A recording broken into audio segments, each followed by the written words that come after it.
একদিকে সভ্যতার উন্নতি ঘটছে, বিজ্ঞান যুগে যুগে মানুষকে আরো এগিয়ে নিয়ে যাচ্ছে, উন্নত হচ্ছে শিক্ষা স্বাস্থ্য থেকে সমস্ত কিছু। অন্যদিকে আজও শারীরিক অসুস্থতায় ওঝা বা ঝাড়ফুঁককেই বেছে নিচ্ছেন প্রত্যন্ত অঞ্চলের বাসিন্দারা। খুব অসুবিধা হলে কোনো মতে ওষুধের দোকানে বলে দু একটি ট্যাবলেট খেয়েই অসুস্থতা সেরে নিতে চান। আর এই সুযোগগুলিকেই কাজে লাগিয়ে ওষুধের বিক্রেতারা নিজেদের ডাক্তারির ইচ্ছে পূরণ করেন। নিজেরাই ডাক্তারি ফলিয়ে ওষুধ দিচ্ছেন অসুস্থদের। মানবিকতার খাতিরেও ডাক্তারের কাছে পাঠান না অসচেতন রোগীদের। এমনই ছবি দেখা গেল মুঙ্গিয়াকামি ব্লকের কাকড়াছড়া এডিসি ভিলেজের হাজারিবাড়ি এলাকায়। এক বৃদ্ধ দীর্ঘদিন ধরে টিবি রোগে আক্রান্ত। তবে সরকারি হাসপাতাল বা অন্যান্য সরকারি পরিষেবার বদলে এলাকার এক ওষুধের দোকান থেকেই ওষুধ কিনে খাচ্ছেন তিনি। তার অসচেতনতার সুযোগ নিয়ে ব্যবসা চালিয়ে যাচ্ছে ওষুধের দোকানদাররা। কোনো সাহায্য করছে না সরকার। কি হয়েছে আপনার?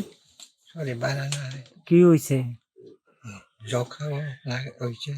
হুম যক্ষা কিছু আছে, হুম জ্বরও কিছু আছে।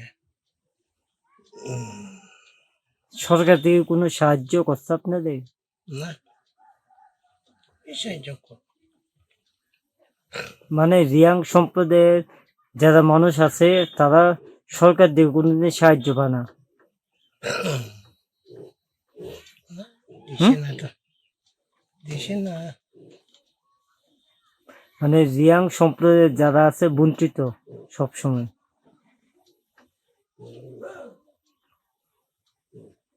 আপনার নাম? সতীন্দ্র রিয়াং। রিয়া। সরকার টিবি নিরাময়ের জন্য বিনামূল্যে পরিষেবা দিচ্ছে সরকারি হাসপাতালে। পাশাপাশি হচ্ছে একাধিক সচেতনতামূলক কর্মসূচি। তারপরেও এই ধরনের ঘটনা ঘটছে প্রত্যন্ত অঞ্চলগুলিতে। এই সমস্যাগুলি সমাধানে বা উদাসীন রোগীদের সুষ্ঠু চিকিৎসার আওতায় আনার জন্য বিশেষ কোনো হেলদোল নেই প্রশাসনের। সুযোগ বুঝে নিজেদের ব্যবসা চালিয়ে যাচ্ছেন অমানবিক দোকানদাররা। তেলিয়ামোড়া থেকে সঞ্জীব দাসের রিপোর্ট, নিউজ নাও।